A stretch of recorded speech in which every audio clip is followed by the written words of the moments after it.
Yo, what's going on, guys? Breeze is back with another episode of the A's Rebuild franchise. Now, here we start off today's episode looking at a trade offer from the Brewers.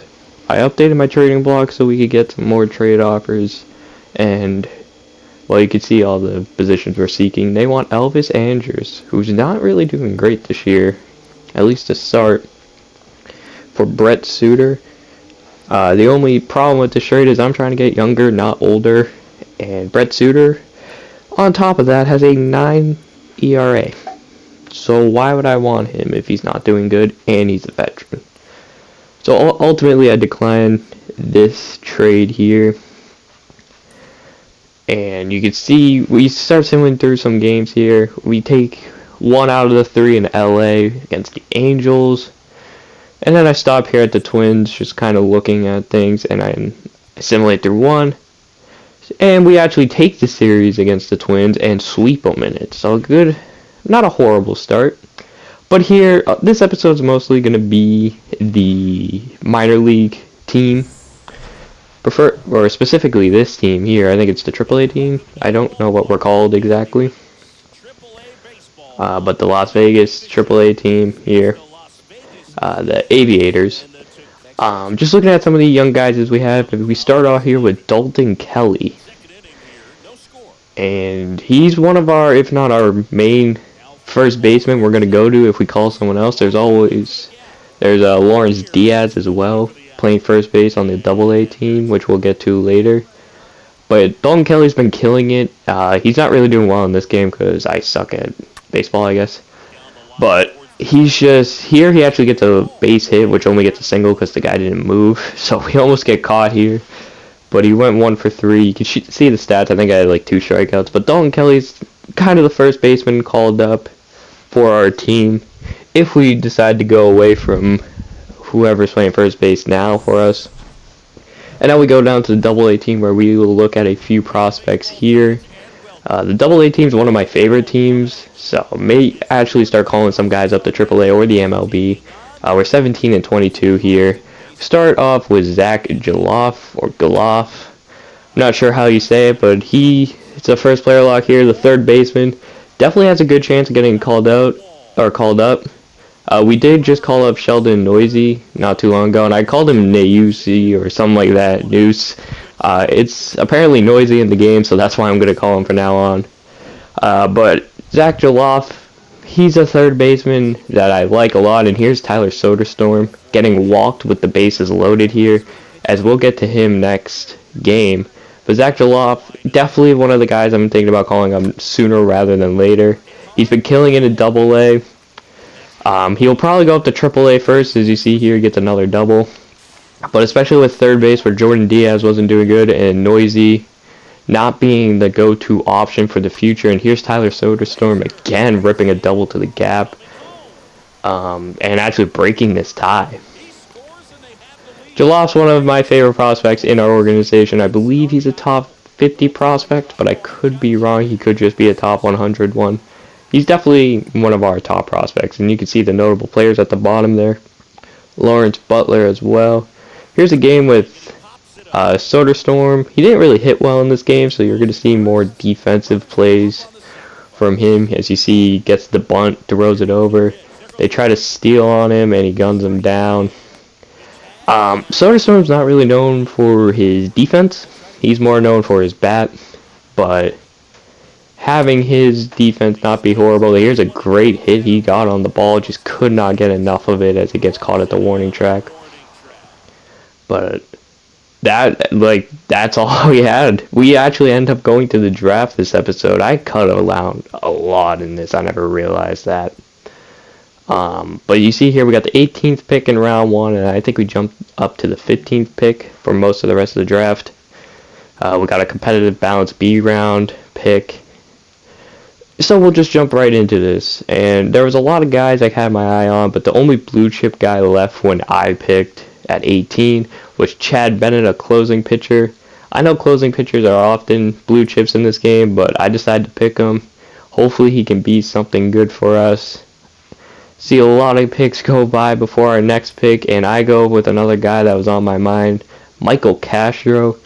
He's scouted to have a good overall and good potential to start, but not going to rush him up as we now get our competitive balance pick, and I go with Luis Martinez, a fireballing pitcher.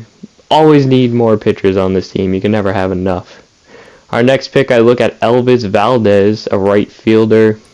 As you can see, not everyone like green scouted. I kind of got everyone to like middle scouted. Just kind of take risks from there. And my scouts weren't really the best. We now go here to, I forget what round we're in, but I look at many of the guys here, and I pick up Richie Lorenz, the first baseman. He had a great bat, at least scouted. Maybe he could be helpful, especially with first base being a position we need more of. Now going down to round 5, I pick up, I think Manuel Fernandez here. I didn't look at his stats, at least in the video. I did look at him before I picked him, and I liked him more than the Castro guy.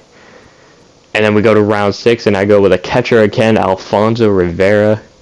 Good hitting stats. I didn't really even look at the fielding stats.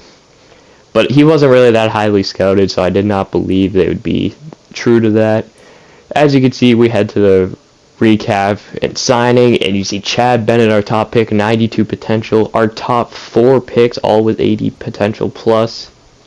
Only one pick, actually, in this whole draft had less than 80 potential, and it was Richie Lorenz. But again, most of these guys weren't good overalls. Michael Castro might be the best pick, or like, I won't say the best pick because I think Chad Bennett had the best potential, but Michael Castro definitely has a better path to, I guess, starting sooner here, as he's already a 66 overall and he has 86 potential. I just signed everyone to a contract. Always, if they don't work out, I can release them. Alfonso Rivera, another guy here that probably won't be getting too much playing time. But Chad Bennett, a lefty closer. Here are all the stats for these guys. Like I said, Michael Castro, probably my favorite player out of this draft. Good contact, good fielding, good speed. Not known for power, but he could definitely be a leadoff guy, hopefully. See the other guys here. Elvis Valdez, not really that good. Richie Lorenz, he got a decent bat, but not that great. Manuel Fernandez here, not horrible. Alfonso Rivera actually might be one of our better picks this draft. He has decent fielding and good power for his bat. But that's also what Sean Murphy is, so won't be too much of a big deal, I guess, at least not yet. And I had a bunch of prospects written down on a piece of paper, so I'm going to go through and check them out here. You see Carlos Cairo. He's a center field blue chip prospect. He wasn't that great. Felix Valenzuela, can't say that name apparently. He was one of the picks I wanted to go with, the third baseman. He had B potential. He's already a 63. I liked that, but he just was not available when I went to pick him, and I didn't pick him early enough. Carlos Tejada as well. The Tigers picked up Luis Rodriguez, who has a 99 potential, so probably the best potential. I think there's actually 2 99 potentials in this draft. I could be wrong, though. But he was a starting pitcher with 99 potential, and then their last pick, DeMarcus Rodriguez, 88 potential, another starting pitcher. So they got 2 pretty good pitchers, as well as Nick Machado, who could possibly be a good center fielder here for them. Overall, I think I liked the Tigers' starting pitching draft. I don't want to say their whole draft was good, but their starting pitchers were not horrible. I didn't look at every team. I just looked at the guys with the prospects I wanted, and the Tigers there because they had 99. Greg Logan, a third baseman, I also liked, but he was not available, and I don't think I really would want that 37. Like fielding it was. Not really good there. You see the White Sox here. They actually got a center fielder. I didn't even see that. Had like 91 potential in one of the bottom rounds. I guess I went back to the Tigers. I don't know what's happening here. I looked at his pitches, I believe, here. Nick Machado's stats. I'm not really sure what I'm doing at this moment. This was a wild sequence. This was like an hour and a half of footage that I cut down to, 11-minute video here. So as I've start to slowly get through every other team. I find the other prospects I wanted, I believe. I don't know if I actually got it in video at this point. Steve Navarro was someone I was looking at. Here's the Rangers' top prospect here, Ray Thompson. 62 overall, a potential starting pitcher.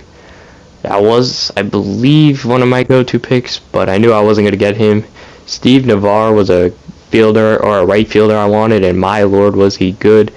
He had 98 speed, and he had a good bat. He wasn't good at fielding, but he had a higher potential than I expected. I think I scouted him, and it said I think it said something about like a 65 potential and 60 overall. Well, that's a little bit better than both of those there.